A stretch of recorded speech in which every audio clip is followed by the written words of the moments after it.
बिस्मिल्लाहिर्रहमानिर्रहीम। मैं हूं इमरान असलम सियाल और आज मैं आपके लिए एक टॉपिक लेके आया हूं, अप्रोचेस टू एडमिनिस्ट्रेशन।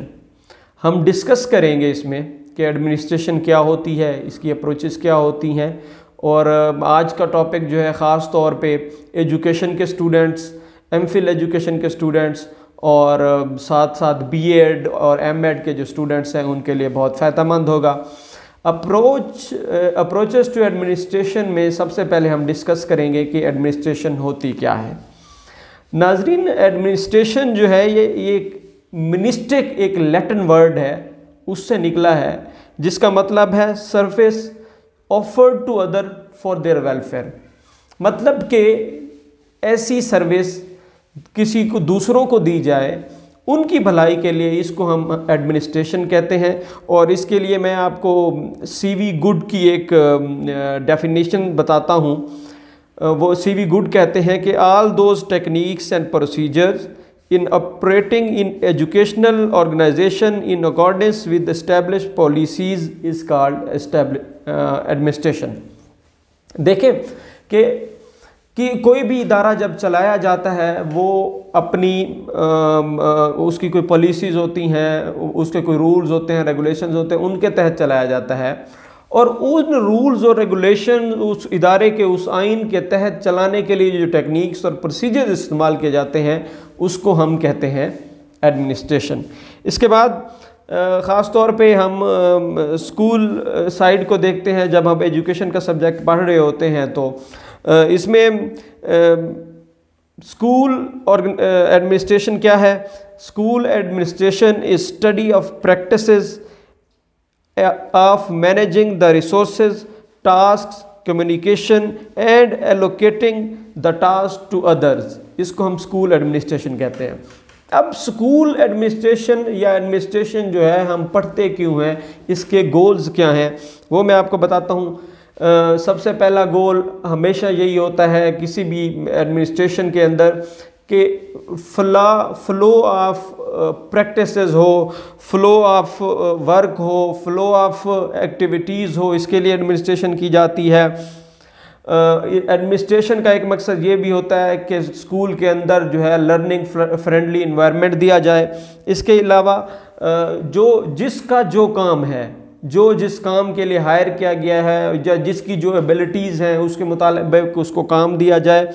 और फिर सबसे बड़ा मकसद एडमिनिस्ट्रेशन का हमेशा ये होता है अचीवमेंट ऑफ गोल्स, ताकि गोल अचीव किए जा सकें। इसके अलावा एडमिनिस्ट्रेशन जो है फंक्शंस भी डिफाइन करती है। कोई भी ऑर्गेनाइजेशन है, स्कूल है, इदारा है, उसके फंक्शंस के ये किस लिए बनाया गया है, एडमिनिस्ट्रेशन इसको डिफाइन करती है। अब हम बात करेंगे कंपोनेंट्स ऑफ एडमिनिस्ट्रेशन के। बाज़ जगहों पे 6 मेंशन किए गए हैं, बाज़ जगहों पे 5 हैं। इनमें सबसे पहले है प्लानिंग, उसके बाद ऑर्गेनाइजिंग, उसके बाद डायरेक्टिंग, उसके बाद कोऑर्डिनेटिंग और देन कंट्रोलिंग।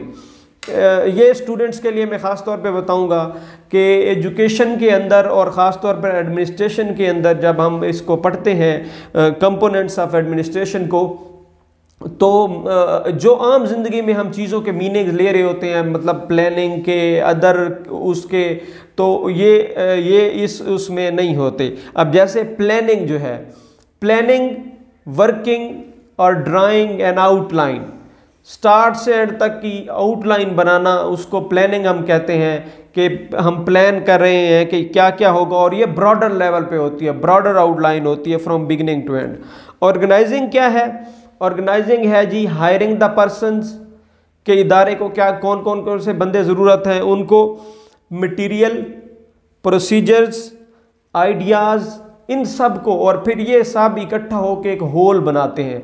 क्योंकि एक ऑर्गेनाइजेशन के अंदर जब काम हो रहा होता है, किसी स्कूल के अंदर काम हो रहा है, किसी भी जगह पे काम हो रहा है, तो वो काम क्या है? वो काम ये है कि हमने गोल अचीव करना है। और गोल कोई अकेले बंदा तो अचीव कर नहीं सकता, बहुत सारे बंदों की ज़रूरत होगी। कुछ पढ़ाने वाले होंगे, कोई मिनिस्ट्रियल स्टाफ होगा, और लोग होंगे, स्टूडेंट्स उसमें होते हैं। तो ये, और इसके बाद जो नेक्स्ट इसका कंपोनेंट है वो है डायरेक्टिंग। ये प्रोसेस ऑफ डिसीजन मेकिंग होता है सिग्नल्स देने होते हैं कि यहाँ पे काम शुरू करना है, अब काम स्टार्ट करना है, अब काम का एंड करना है, ये करना है इस वक्त हमने ये करना है, इसको हम डायरेक्टिंग कहते हैं। इसके अलावा जो है वो नेक्स्ट है जी कोऑर्डिनेशन का काम हार्मनी होता है। देखें, किसी भी ऑर्गेनाइजेशन के अंदर काम हो रहा होता है, उस काम को ऑर्गेनाइज तरीके से होना चाहिए, हार्मनी होनी चाहिए उसमें। ये ऑर्गेनाइजिंग का जो एडमिनिस्ट्रेशन का कंपोनेंट है, ये उसका फंक्शन है। इसके अलावा नेक्स्ट जो है वो कंट्रोलिंग है, और controlling all the ongoing activities, looking after and into and providing help and guidance where needed। देखें, कंट्रोलर को हम somehow similar ले सकते हैं इंस्पेक्शन के, लेकिन ये भी याद रखें कि इंस्पेक्शन खामियां निकालने का काम नहीं है, कंट्रोलिंग खामियां निकालने का काम नहीं है, बल्कि अगर कहीं पे किसी को मसला है, उसको उस मसले का हल बताना, उसको उस मसले में हेल्प प्रोवाइड करना, वहाँ से निकालना, गाइडेंस देना, उसको मशवरा देना, ये इसको हम कंट्रोलिंग कहते हैं। अब हम डिस्कस करेंगे कि कितनी टाइप्स हैं एडमिनिस्ट्रेशन की। बेसिकली 3 टाइप्स हैं, अथॉरिटेटिव, डेमोक्रेटिक एंड लेज़र-फेयर। अब हम डिटेल में इन तीनों को डिस्कस करेंगे। पहले हम अथॉरिटेटिव की बात करते हैं कि अथॉरिटेटिव स्टाइल ऑफ एडमिनिस्ट्रेशन क्या होता है।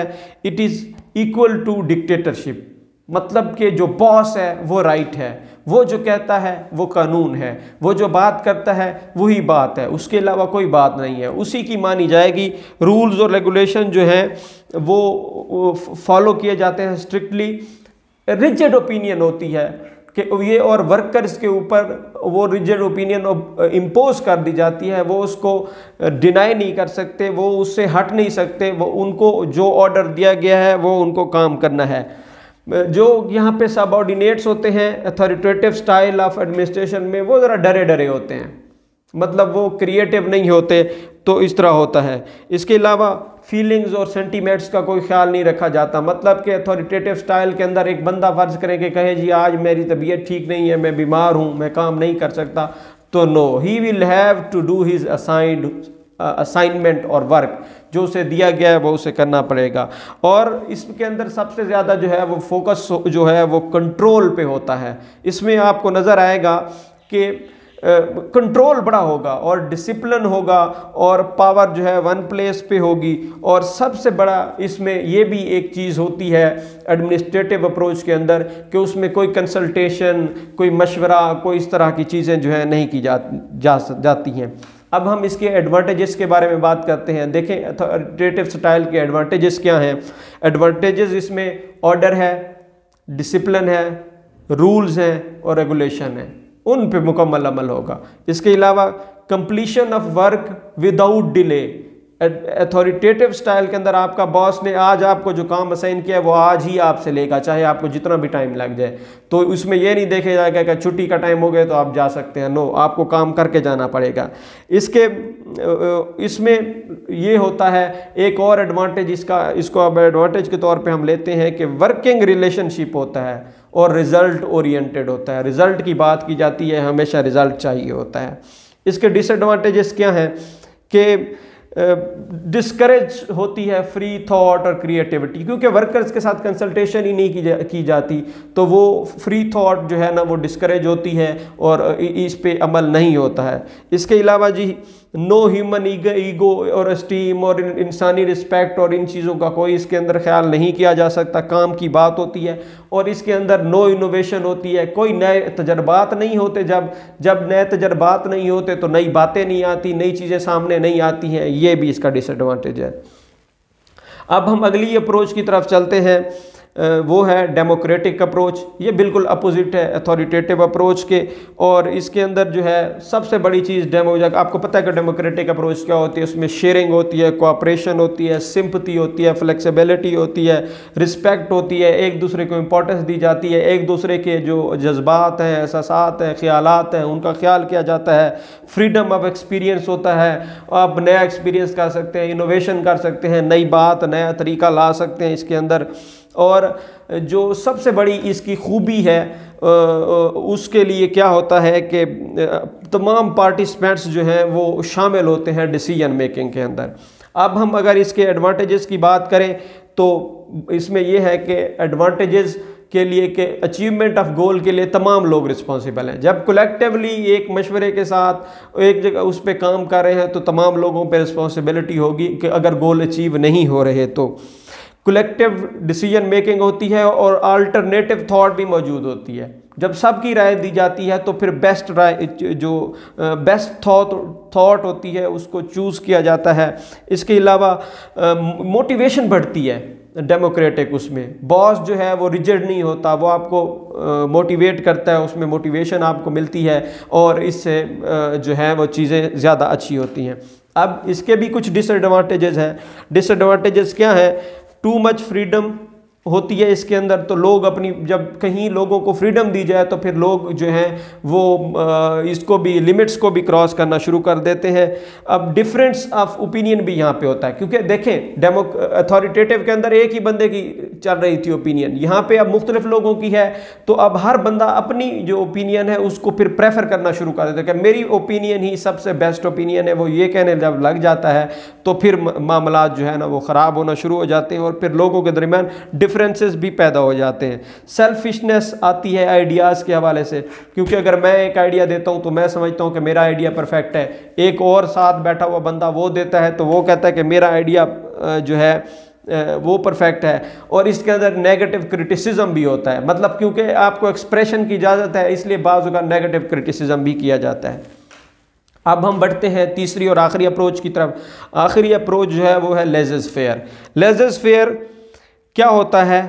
ये इसको सिंपल अल्फाज में हम कहते हैं let do the people what they want to wish, मतलब लोग जो करना चाहते हैं उनको करने दें।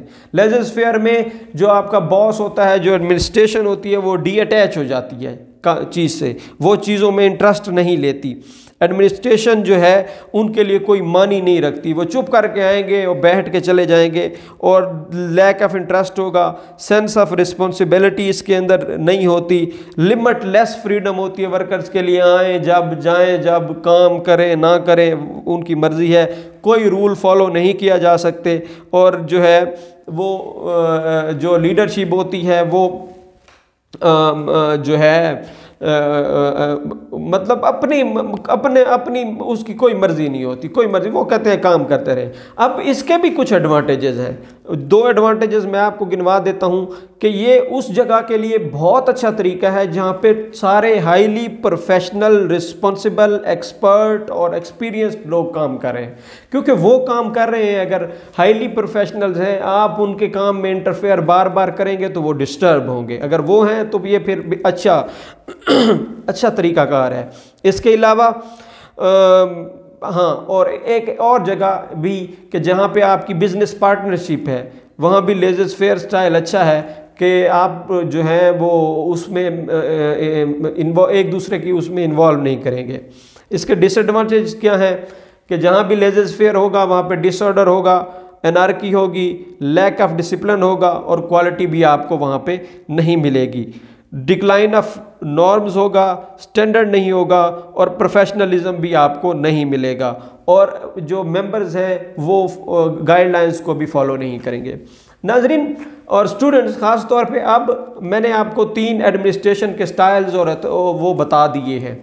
अब आपका सवाल भी हो सकता है कि कोई सवाल ये कर सकता है कि कौन सी फिर अप्रोच ली जाए, अथॉरिटेटिव ली जाए, डेमोक्रेटिक या लेज़र फेयर, कौन सी ली जाए? देखें, अच्छा लीडर हमेशा वो होता है, अच्छा एडमिनिस्ट्रेटर हमेशा वही होता है जो सिचुएशनल होता है या कॉन्टीजेंट होता है। मतलब ये कि वो अकॉर्डिंग टू सिचुएशन अडॉप्ट करता है, मतलब उसके अंदर ऑल 3 क्वालिटीज़। वो अथॉरिटेटिव, जहाँ उसे चाहिए काम उसी वक्त वो अथॉरिटेटिव हो जाता है। हाँ, जहाँ पे वर्कर्स के सेंटीमेंट्स की बात आती है वहाँ पे वो उनका ख्याल करते हुए वो उनकी केयर करता है, उनको फैसिलिटेट करता है। तो ये जो है उसका डेमोक्रेटिक स्टाइल आ जाता है। और हाँ, उसके बाद कोई ऐसा बंदा है जो बहुत ही प्रोफेशनल है, वक्त पे आता है, वक्त पे जाता है, अपना काम मुकम्मल करता है, तो उसके काम में उसे इंटरफेयर करने की ज़रूरत नहीं है, तो वहाँ लेज़र फेयर भी यूज़ किया जा सकता है।